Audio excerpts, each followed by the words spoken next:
The emergency beacon cut through the silence of deep space like a scream. Captain Sarah Chen sat forward in her command chair aboard the human colony ship Resilience, watching the distress signal pulse red on her main screen. Her crew of 200 had been traveling for 18 months, searching for a new world to call home. "What do we have, Rodriguez?" Chen asked her communications officer. Lieutenant Maria Rodriguez's fingers danced across her console. "It's coming from the Kepler 442 system, Captain. The signal is weak but consistent. Looks like it's been broadcasting for weeks." Chen stood up, her boots clicking against the metal deck. The Resilience was humanity's newest colony ship, built with the best technology Earth could offer. But, even with their advanced systems, they were still newcomers to this part of the galaxy. Most of the space around them belonged to something called the Galactic Confederation. "Any other ships responding?" Chen asked. "That's the strange part, Captain. I'm picking up at least 12 different vessels in that system. But none of them are moving toward the distress signal. They're just sitting there." Chen frowned. In her 20 years of space service, she had never seen rescue ships ignore a distress call. "Set course for Kepler 442. Maximum speed." The journey took them 4 days. As they approached the system, Chen could see why someone had sent out a distress beacon. The fourth planet was dying. Massive volcanoes covered half the surface, spewing ash and lava into the atmosphere. The other half showed signs of once green continents now brown and dead. "Captain," called out Dr. James Okafor from his science station, "I'm reading life signs on the surface. Lots of them. There's a whole civilization down there." Chen's heart sank. A whole world of people was dying and nobody was helping them. "Incoming transmission," Rodriguez announced. "It's from one of the other ships." The main screen flickered, and Chen found herself looking at something that definitely wasn't human. The alien had purple skin that seemed to shine like metal, and 4 arms that moved independently. When it spoke, its voice came through the translator as cold and formal. "Human vessel, this is Admiral Zix Thera of the Hegemony Fleet. You are entering a restricted zone. Turn back immediately." Chen stepped forward. "Admiral, we received a distress signal from this system. Are you here to help with the rescue?" The alien's face showed what might have been surprise. "Rescue? Human, are you not aware of the sacred law of non-interference with dying worlds?" "I'm afraid I don't know what you're talking about," Chen replied honestly. Admiral Zix Thera's 4 arms gestured in what looked like frustration. "The Galactic Confederation has maintained peace for over 3,000 years through this fundamental law. When a world reaches the point of ecological collapse, all civilized species must evacuate and allow nature to take its course. No terraforming, no rescue missions, no interference." Chen stared at the screen. "You mean you're just going to let them all die?" "It is the way of the universe," the Admiral said. "The Vani of this world have had a good run. Their art and culture will be remembered, but their time has come to an end. This law has prevented countless wars over resources and maintained stability across 847 species. 847 species, and not one of them thinks maybe you should try to save these people?" The Admiral's purple skin seemed to darken. "Human, your species is new to this galaxy. You do not understand the wisdom of this law. The Vani themselves have accepted their fate with dignity. They have spent their final weeks creating beautiful art and singing their death songs." Chen felt anger building in her chest. "Have you asked them if they want to die? Death is a natural part of existence. The strong survive, the weak perish. This is how evolution works across all worlds. That's not how it works for humans." Admiral Zix Thera leaned forward. "What do you mean?" Chen looked around at her crew. She saw the same expression on every face that she felt in her own heart. They couldn't just leave. "Admiral, I need to speak with these Vani people. That is not permitted under Confederation law." "Then I guess we're going to break Confederation law." The alien's eyes widened. "Human, you cannot be serious. No species has ever violated the sacred law. The consequences would be severe." Chen turned to her pilot. "Take us into orbit around the planet." "Captain Chen," the Admiral's voice rose, in pitch.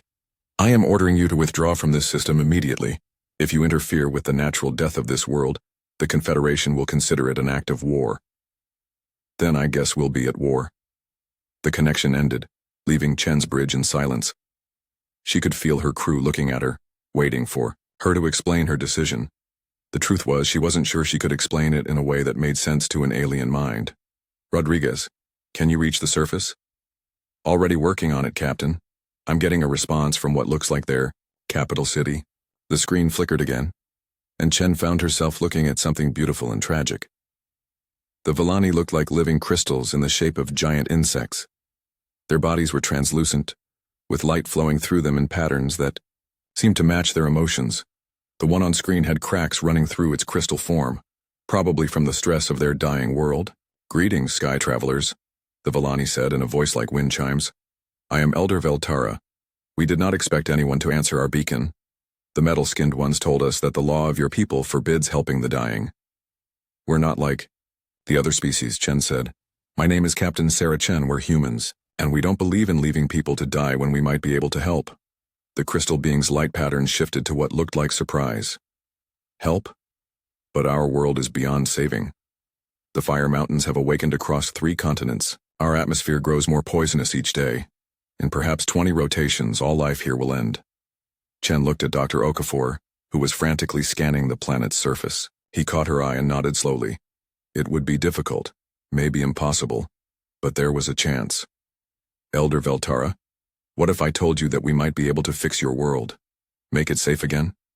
The Vani's entire body flashed with bright light. "You would do this for strangers? For people you have never met?" Chen smiled. "That's what humans do." "But why?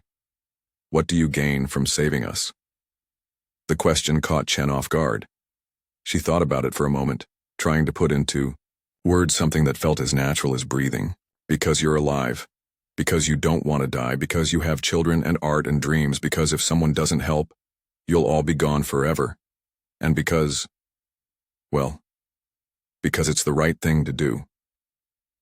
The elder was quiet for a long time. In the background, Chen could see other Vani gathering, their crystal forms creating a rainbow of light as they communicated in their own language. "Captain Chen," Elder Veltara finally said, "in all our history and all our stories of the sky and stars, we never imagined there could be people like you." Chen turned to her crew. "All right, people. Looks like we have a world to save. Dr. Okafor, I need a full analysis of what we're dealing with. Rodriguez, start downloading everything the Vani can tell us about their planet. And someone get me Chief Engineer Santos. We're going to need every trick we know." As her crew sprang into action, Chen couldn't help but think about Admiral Zixthara's words. 847 species, and not one of them had ever tried to save a dying world. Maybe it was time that changed. Within 6 hours of their first contact with the Vani, Captain Chen had turned the resilience into something Admiral Zixthara had never seen before. A rescue operation in direct violation of galactic law. Dr. James Okafor stood in the ship's main laboratory, surrounded by holographic displays showing Kepler 442b from every angle. The planet looked like a medical scan of someone dying from fever. Red spots marked active volcanoes, while yellow zones showed areas where the ground was too hot for most life to survive. "Talk to me, Doctor," Chen said as she entered the lab. Okafor pointed to the largest display. "It's bad, Captain, but not impossible. The volcanic activity started about 6 months ago when their moon's orbit shifted. That's causing massive tidal forces in the planet's core.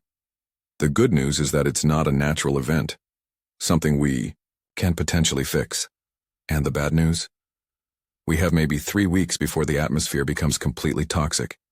The ash and sulfur dioxide are building up faster than the planet can process them. After that, even if we stop the volcanoes, it'll take decades for the air to clear."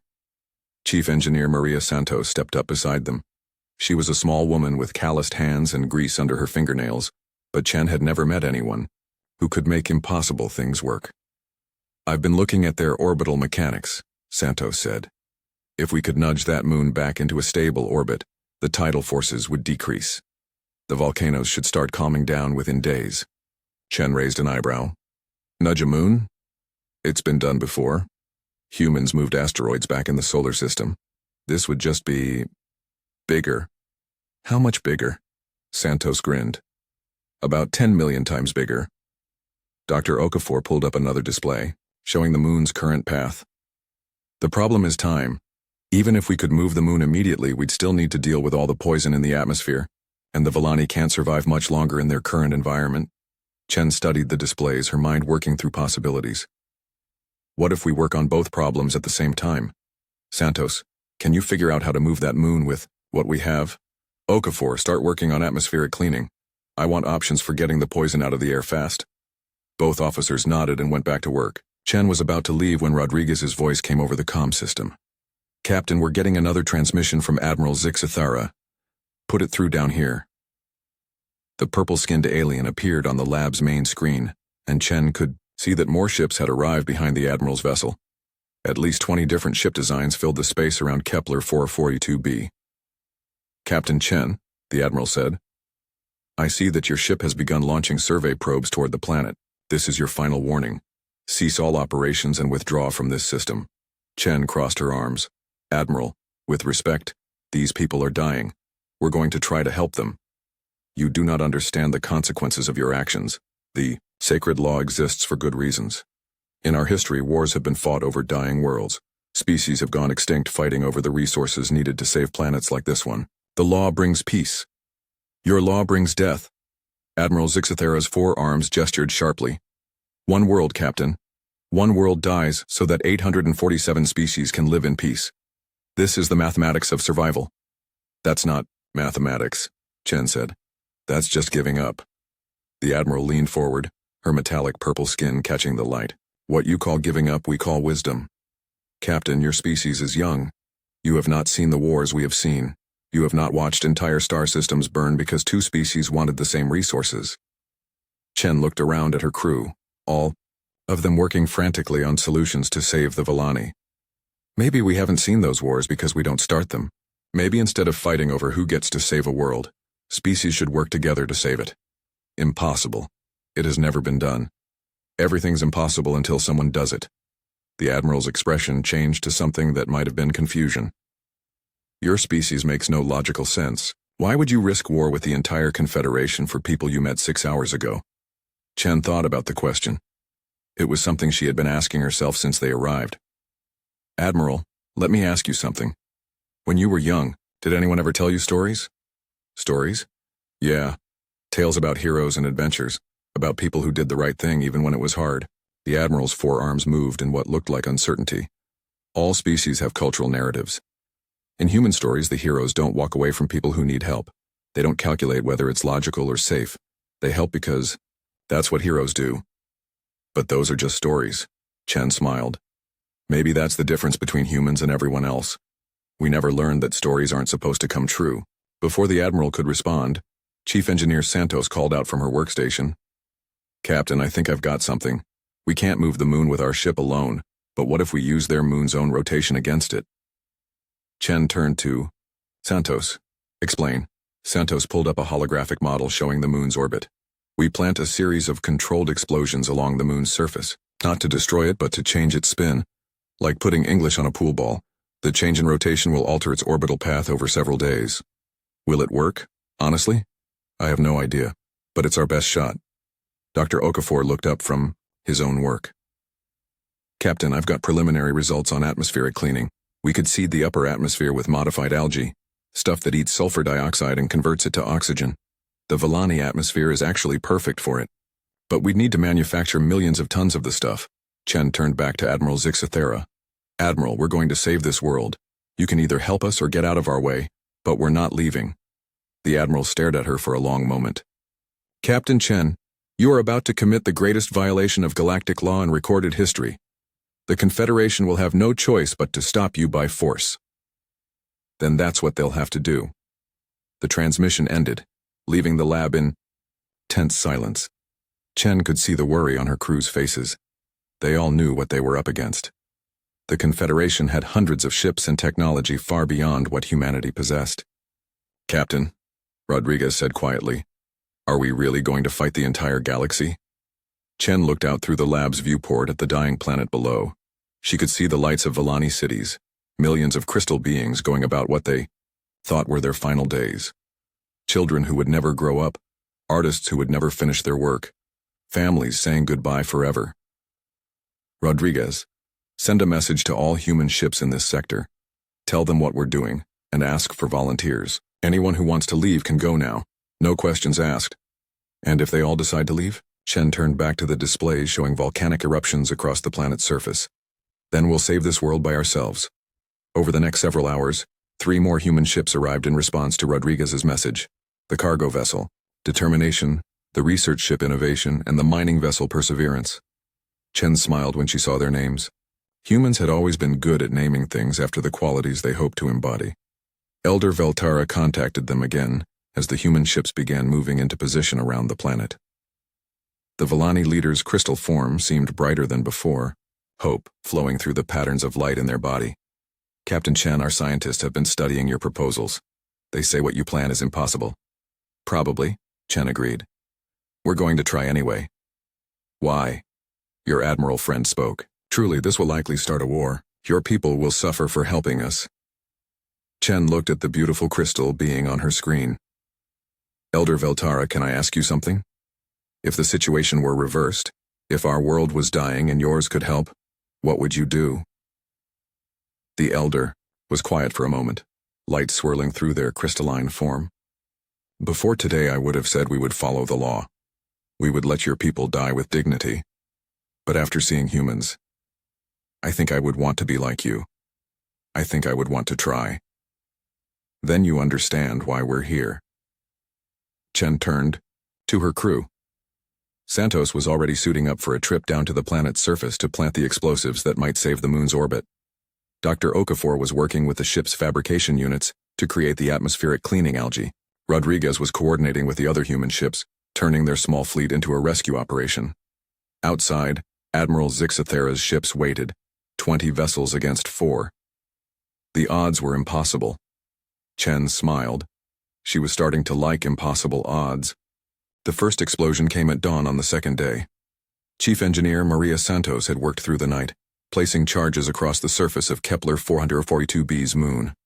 The blast lit up space like a small star, sending chunks of rock spinning away into the void. Captain Chen watched from the Resilience's bridge as her engineer's plan began to work. The moon's rotation was changing just slightly, but enough to begin altering its orbit.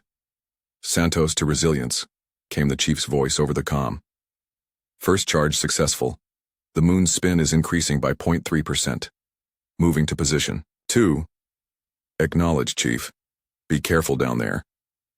Chen could see Admiral Zixathera's ships holding their position just outside weapon range. More vessels had arrived during the night, bringing the total Confederation fleet to 37 ships. She recognized at least 12 different species represented in the various hull designs. Dr. Okafor appeared beside her chair, holding a datapad.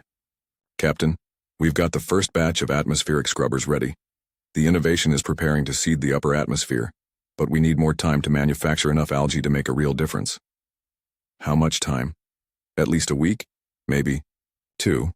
And that's if everything goes perfectly. Chen nodded grimly. They didn't have 2 weeks.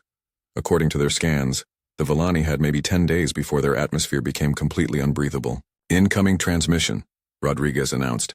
It's not from Admiral Zixathara, different ship. The main screen flickered, showing an alien Chen had never seen before. This one looked like a cross between a bird and a plant, with feathers that seemed to be made of leaves. When it spoke, its voice was musical, like a choir singing. Human Captain, I am Speaker Harmony of Stars representing the Eternal Choir. We wish to understand why your species violates the sacred law. Chen stood up. Speaker, we're trying to save lives, that's all. But the law exists for good reason. It prevents war and suffering across the galaxy. Your actions threaten this peace. Our actions are trying to prevent the deaths of an entire civilization. The plant-bird alien's feathers rustled. Death is a natural part of existence.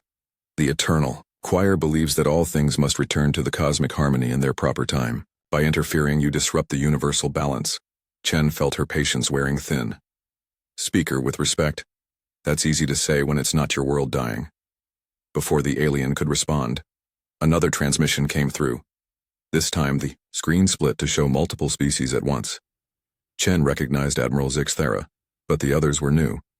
A rock-like being that looked like a walking mountain, something that resembled a jellyfish floating in a tank of water, a creature that seemed to be made of pure energy contained in a mechanical suit. Captain Chen, Admiral Zixathera said, you have forced the Confederation Council into emergency session. Representatives of all major species are now present. This is your final opportunity to withdraw and avoid galactic war. The rock creature spoke in a voice like grinding stone. I am Primary Thinker Boulder of Logic, representing the Rationalist Collective. We have run calculations on your proposed actions. The probability of success is 0.0003%. The probability of triggering resource wars across 17 sectors is 89.7%. Logic demands you withdraw. Chen looked at each alien face on her screen. Thinker boulder of logic, did your calculations include the probability that we'll succeed because we're too stubborn to fail? The rock being's surface rippled in what might have been confusion. Stubbornness is not a mathematical variable. Maybe that's your problem.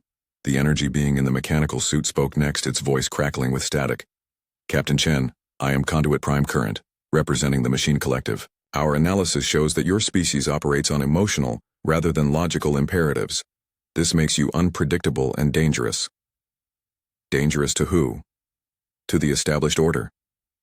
For 3,000 years, the sacred law has maintained peace. Your actions threaten to undo millennia of stability.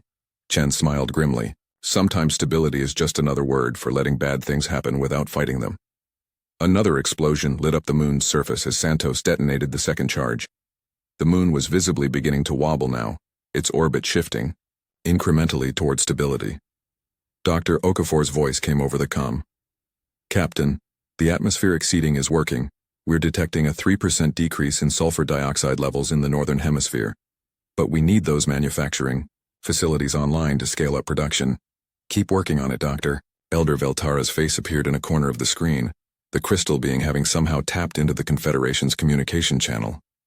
Honored speakers of the galaxy, the Vani leader said. May I address you?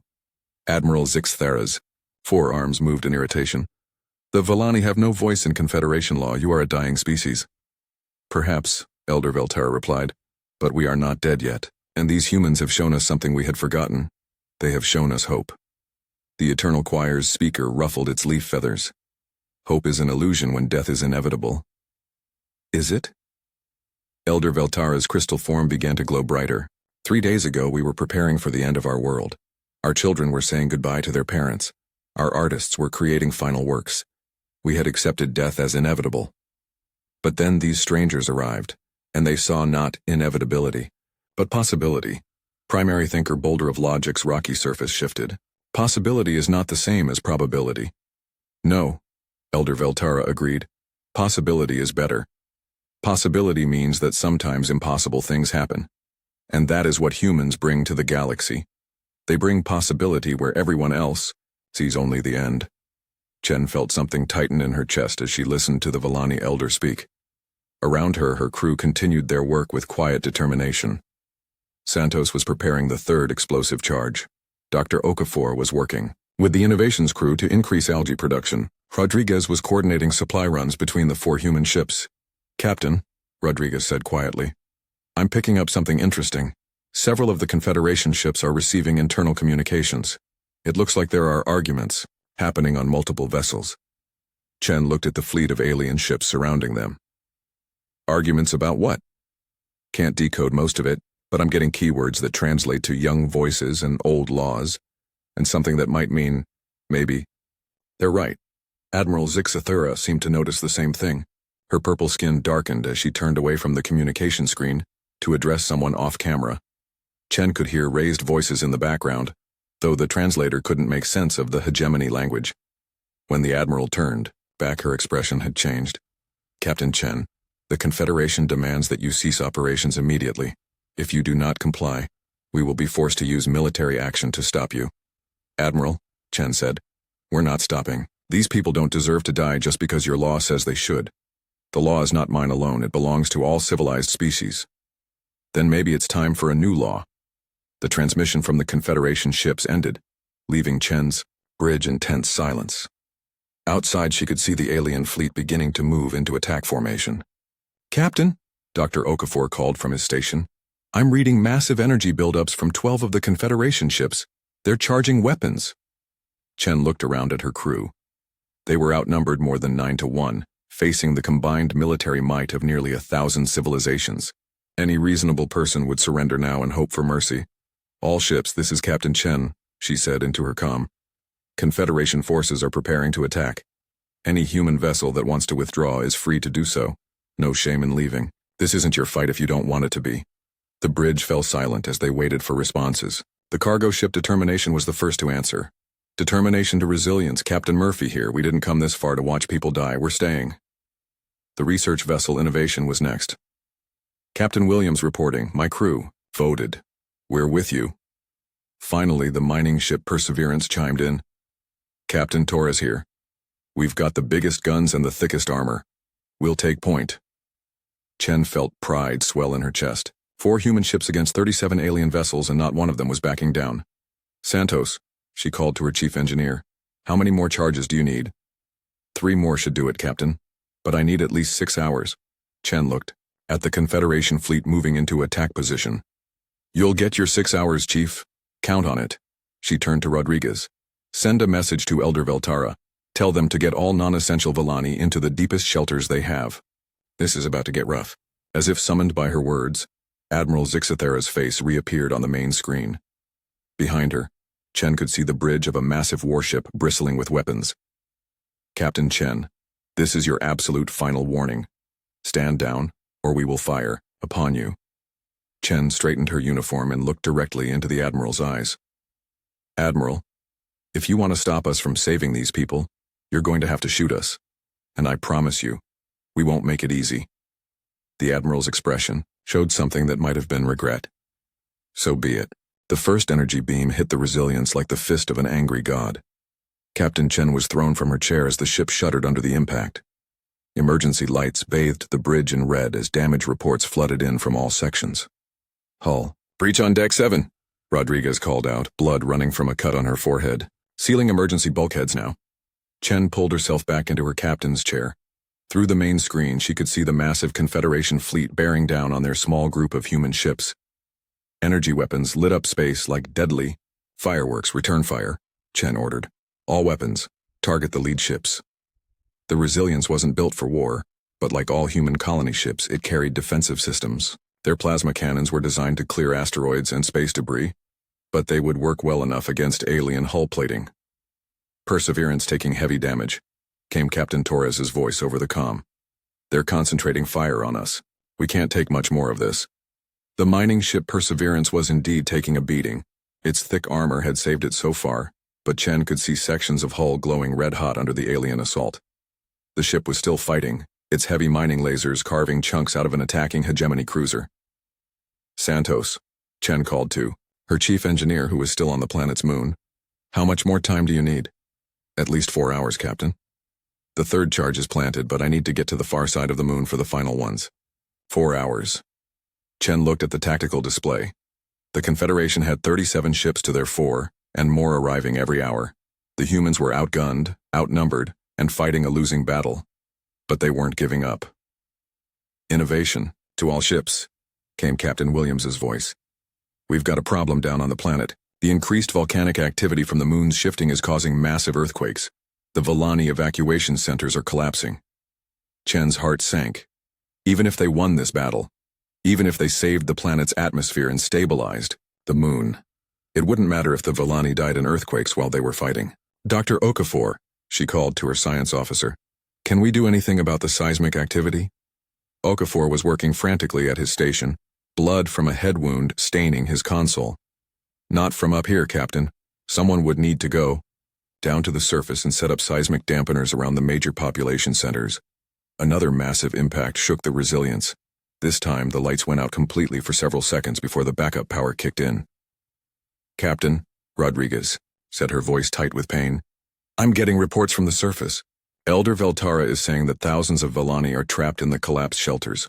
Their crystal bodies are too fragile for their rescue teams to dig them out safely. Chen made a decision that would have horrified any military strategist. Rodriguez, signal the determination. Tell Captain Murphy to break off from the battle and head for the surface. Emergency evacuation of the Vani population. Captain, her tactical officer protested. We can't afford to lose another ship from the battle line. We're already outnumbered 10-1. We didn't come here to win a battle, Chen replied firmly. We came here to save people. That's still the mission. The cargo ship Determination peeled away from the combat zone, diving toward the planet's surface. Immediately, 3 Confederation ships broke off to pursue it. Perseverance moving to intercept, Captain Torres announced. The mining ship, already badly damaged, threw itself between the pursuing aliens and the descending cargo vessel. We'll buy you time, Murphy. Chen watched in horror and pride as the Perseverance engaged 3 enemy ships at once. The mining vessel's weapons weren't designed for ship-to-ship combat, but Captain Torres used his ship like a battering ram, ramming into a rationalist collective vessel and tearing both ships apart. Perseverance is gone, Rodriguez reported quietly. Captain Torres and his entire crew. The bridge fell silent except for the sound of alarms and the distant rumble of weapons fire. Chen felt something break inside her chest, but she pushed the grief aside. There would be time to mourn later. Santos, report. She called to her chief engineer. 4th charge is ready, Captain. 1 more to go. But the seismic activity is getting worse. I can barely keep my footing up here. Down on the planet's surface, the Determination had landed near the largest Vani city. Chen could see tiny figures moving around the cargo ship as Captain Murphy's crew worked to dig survivors out of the collapsed evacuation centers. Captain Chen, came Elder Veltara's voice over the comm. Your people are dying for us. Why? We are strangers to you. Chen looked out at the battle raging around them. The Innovation was listing badly, its engines damaged. The Resilience herself had lost half her weapons and was running on backup power. They were losing, and everyone knew it. Elder Veltara, Chen said, has anyone ever told you the story of the Good Samaritan? I do not know this tale. It's about a man who was attacked by robbers and left to die on a road. 2 important people walked past him without helping. Then a stranger came along, someone from a group that was supposed to be enemies of the injured man's people. But the stranger helped anyway. He took care of the wounded man's injuries, carried him to safety, and paid for his recovery. The Vani, Elder's crystal form pulsed with curious light patterns. And the meaning of this story? Sometimes the most important thing you can do is help someone who needs it, even if they're a stranger. Even if it's dangerous. Even if other people think you're crazy for trying. Admiral Zixthera's voice cut across the comm channel. Captain Chen, your ship is crippled. Your allies are dead or dying, and you have accomplished nothing. Surrender, now, and we will allow your people to evacuate. Chen looked around her damaged bridge. Rodriguez was still at her station despite her injuries. Dr. Okafor continued working on the atmospheric cleaning project, even as explosions rocked the ship. In engineering, her remaining crew kept the engines running through Determination and spare parts. Admiral, Chen replied, we're not surrendering, we're not giving up, and we're not leaving. Then you will die for nothing. No, Chen said firmly. We'll die for something. We'll die trying to save people who needed help. That's not nothing. That's everything. Something strange happened then. One of the Confederation ships suddenly stopped firing. Then another. Chen could see on her tactical display that several alien vessels were pulling back from the battle. Rodriguez, what's happening? I'm picking up massive communications traffic between the Confederation ships. Multiple languages, but the translators are catching fragments. Arguments, disputes. And, Captain, I think some of their crews are refusing to fight. On the main screen, Admiral Zixthera's purple face showed signs of strain. Behind her, Chen could see other hegemony officers gesturing frantically at displays. Admiral, came a new voice over the comm channel. This one was young and spoke in the musical tones of the eternal choir species. Admiral, this is Commander Song of Tomorrow aboard the Harmony. My crew and I cannot continue this attack. These humans are dying to save people they don't even know. How can we kill them for that? Commander, Admiral Zixthera replied sharply, you are in violation of direct orders. Then put me in violation, Admiral. I won't fire on people who are trying to save lives. Another voice joined in, this one from a rationalist collective vessel. Admiral, this is secondary thinker Crystal of Analysis aboard the Logic. Our younger crew members are refusing to man the weapon stations. They say the humans are demonstrating what they call moral courage. Chen felt hope stirring in her chest. Around the battle zone, she could see that nearly half the Confederation ships had stopped firing. Some were even beginning to move away from the combat area. Santos, she called to her chief engineer, please tell me you're almost done. Planting the last charge now, Captain. Give me 10 more minutes. 10 minutes. Chen looked at her tactical display. The Innovation was dead in space, its crew evacuated to life pods. The Determination was still on the planet's surface, working frantically to save Vani civilians, and the Resilience was barely holding together. But half the enemy fleet had stopped fighting. Admiral Zixthera, Chen said, your own people are starting to question the law you're trying to enforce. Maybe it's time to ask yourself whether a Law that requires you to watch people die is really worth following. The Admiral's forearms moved in what Chen was beginning to recognize as extreme agitation. Captain Chen, you do not understand what you have done. You have introduced chaos into a system that has worked for 3,000 years. Good, Chen replied. If your system requires people to die when they could be saved, then your system needs changing. Another explosion rocked the resilience, but this time, it wasn't from enemy fire. Down on the moon's surface, Santos had detonated the final charge. Fifth, charge successful, came the chief engineer's triumphant voice. The moon is moving into stable orbit. Volcanic activity should start decreasing within hours. Chen smiled through her exhaustion and pain. They had done it. Against impossible odds, they had actually done it, but the price had been higher than she ever imagined. 3 months later, Captain Sarah Chen stood in what had once been Admiral Zix Thera's command center aboard the Confederation flagship. The purple-skinned alien was no longer an admiral. The Galactic Confederation itself no longer existed. Chen looked out through the massive viewport at Kepler 442b. The planet was green again. The volcanoes had gone quiet. The poisoned atmosphere had been cleaned, and the Vani cities sparkled like jewels across the continents. It was hard to believe that just a few months ago this world had been dying. Captain, came Elder Veltara's chiming voice behind her. The Vallani leader had traveled all the way to the space station for this meeting. Their crystal form was brighter than ever, light dancing through their body in patterns of pure joy. Chen turned and smiled. Elder, you didn't have to come all this way? Yes, I did, Elder Veltara replied. Today, the representatives of 423 species will vote on the new Galactic Alliance Charter, the document that replaces the sacred law of non-interference with the promise of aid. This is because of what humans did for my people. I needed to be here. The space station buzzed with activity as beings from across the galaxy prepared for the historic vote. It had taken 3 months of negotiation, argument, and sometimes heated debate to reach this point. The old Confederation had fractured the day after the Battle of Kepler 442b, as species after species withdrew their support for the sacred law. Chen, called a familiar voice.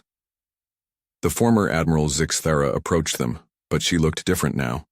Gone was the rigid military bearing and cold expression. In their place was something Chen had never expected to see in the alien's features. Warmth. Zix Thera, Chen replied. She still wasn't comfortable with the informal use of names, but the former admiral had insisted. How are the preparations going? The vote will be close, Zix Thera admitted. The older species are still afraid of change. They remember the resource wars from ancient history. But the younger voices are strong, and they have seen what humans accomplished on Kepler 442b, Chen nodded. The political upheaval had been massive. Entire governments had fallen as younger members of various species demanded the right to help others in crisis. The old leaders who had supported the sacred law found themselves replaced by those who believed in what the media had started calling the human way. Captain Chen, came another voice. She turned to see Commander Song of Tomorrow, the young Eternal Choir officer who had been the first to refuse orders during the battle. The bird plant alien's feathers rustled with excitement. I wanted to thank you again. Because of what happened at Kepler 442b, my people have voted to establish our first rescue fleet. We're already building ships designed specifically for world-saving operations. Chen felt a warmth spread through her chest. Commander, you don't need to thank me. You made the choice to stop fighting. You and your crew. But you showed us that choice was possible. Before Kepler 442b, none of us had ever seen anyone challenge the sacred law. We thought it was unchangeable like gravity or mathematics. Humans proved that even laws that seem absolute can be wrong. Dr. James Okafor appeared beside them, carrying a datapad filled with reports. Captain, the final casualty figures are in from the battle. Chen's expression grew somber. This was the part she dreaded most. How bad? 347 humans died saving Kepler 442b, Okafor said quietly. Captain Torres and his entire crew on the Perseverance. Chief Engineer Santos died from radiation exposure while planting the charges on the moon. Captain Murphy and half his crew were killed in the evacuation operations on the planet's surface. The group fell silent. Even after 3 months, the loss was still hard to accept. Over 300 people had died to save a world they had known about for less than a week. Elder Veltara, Chen said, I hope you understand the price we paid. The Vani leader's crystal form pulsed with deep, solemn colors. Captain, in our culture we have a saying, light shared never dims. Your people gave their light to save our world, and that light now shines in everything we do.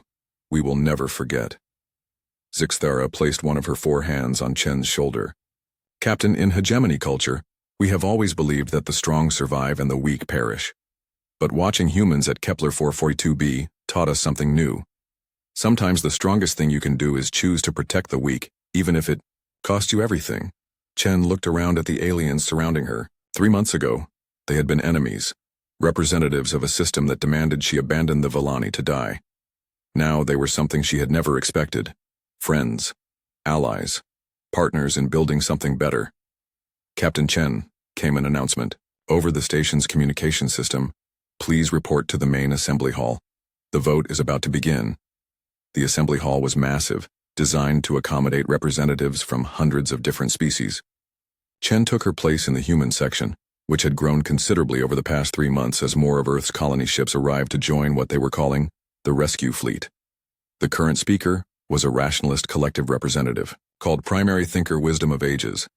The rock-like being stood at the center of the hall, its stone surface reflecting the lights of hundreds of different species.